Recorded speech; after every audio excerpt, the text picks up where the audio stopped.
मेरा नाम दिव्या है। आज मैं बहुत खुश थी क्योंकि मैंने वकील बनने का सपना पूरा कर लिया था। मेरे घरवाले जश्न मना रहे थे। मेरी मेहनत ने मुझे सफलता दी थी। लेकिन जिंदगी में खुशियों के साथ साथ चुनौतियां भी आती हैं। मैं राजस्थान के पास एक छोटे से गांव की रहने वाली हूँ। हम 5 बहनें थीं और पिताजी ने हमें बहुत संघर्ष करके पाला। वकील बनने का सपना पूरा करना मेरे लिए आसान नहीं था, लेकिन मैंने इसे संभव बनाया। जब मैं वकील बनकर गांव लौटी, तो पूरा गांव गर्व से भर गया। शहर में काम करते हुए मैंने गरीबों और बेबस लोगों के लिए केस लड़ना शुरू किया। एक दिन एक बुजुर्ग महिला अपनी पोती के साथ मेरे पास आई। उनकी झोपड़ी पर एक बड़े बिजनेसमैन का कब्जा करने का खतरा था। मैंने उनका केस लड़ने का फैसला किया। यह केस मुश्किल था, लेकिन मैंने सच्चाई और मेहनत से उन्हें जीत दिलाई। गरीबों को उनका हक मिल गया और मैं खुद को खुशकिस्मत समझने लगी। लेकिन यह खुशी ज्यादा समय तक नहीं टिक पाई। एक रात मुझे किसी अज्ञात नंबर से फोन आया। एक लड़की ने मुझे मदद के लिए बुलाया।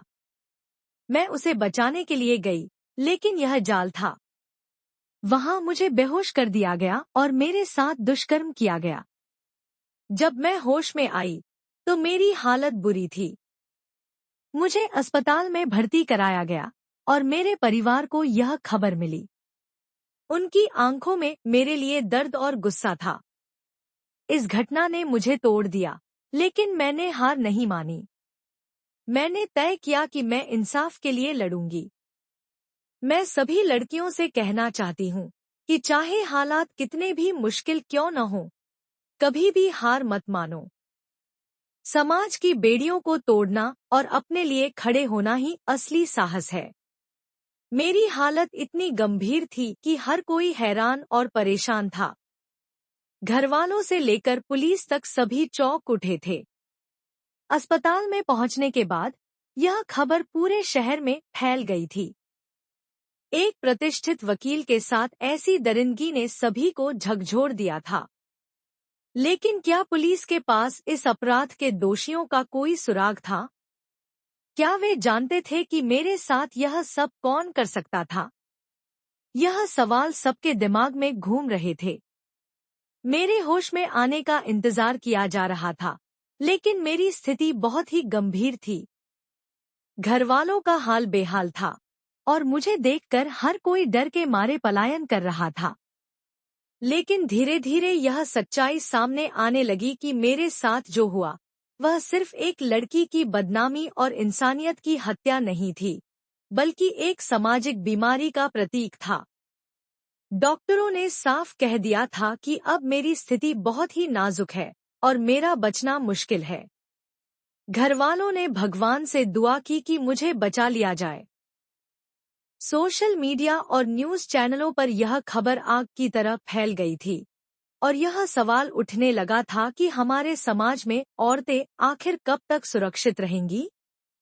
मेरे परिवार के सदस्य, पुलिस और समुदाय सभी इस मुद्दे पर चुप थे, लेकिन मेरी माँ और पापा की आंखों में डर और गुस्से का मिश्रण था।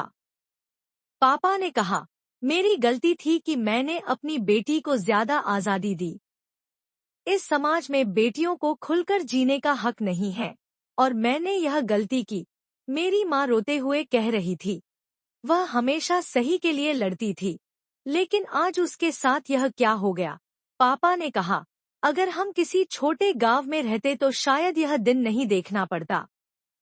जब डॉक्टरों ने अंततः मेरी हालत में सुधार की उम्मीद जताई, तो मेरी बहनें और जीजू इस उम्मीद में थे कि अब मेरी याददाश्त लौटेगी और मैं आरोपियों का नाम बता सकूंगी।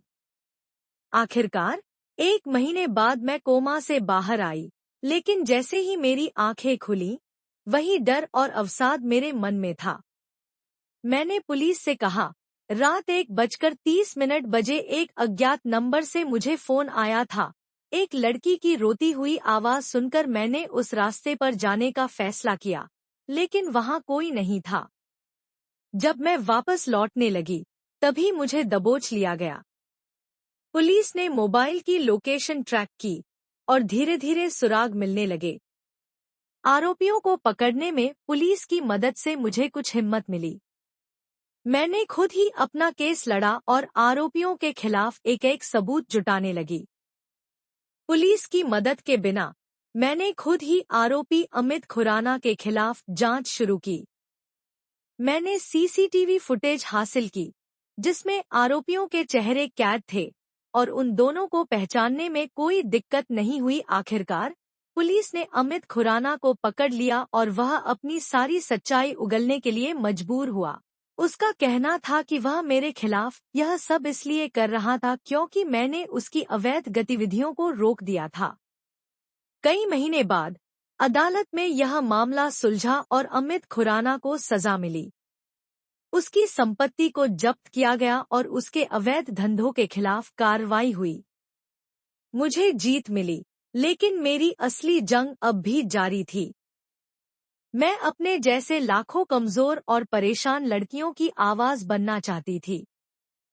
आज मैं एक सशक्त और सम्मानित वकील हूँ, न केवल अपनी जिंदगी के अनुभव से, बल्कि उन लड़कियों के लिए भी काम कर रही हूँ जो अपनी आवाज नहीं उठा पाती। मैंने उन लड़कियों की मदद करना शुरू किया है जिनके साथ अत्याचार होते हैं और उन्हें न्याय दिलवाने के लिए हर कदम उठाया है। आज मैं अपनी जंग जीत चुकी हूँ, लेकिन यह मेरी कहानी नहीं है। यह उन लड़कियों की कहानी है जो समाज के अंधेरे में अपनी आवाज ढूंढ रही हैं और अपनी लड़ाई खुद लड़ रही हैं।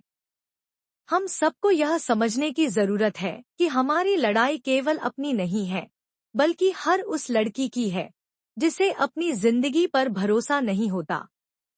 दोस्तों, उम्मीद करती हूँ आपको हमारी कहानी पसंद आई होगी। कहानी पसंद आई है तो वीडियो को लाइक करें, चैनल पर नए हैं तो चैनल को सब्सक्राइब करें और हाँ, नोटिफिकेशन बेल को जरूर दबाएं ताकि अगली अपडेट सबसे पहले आपको मिले।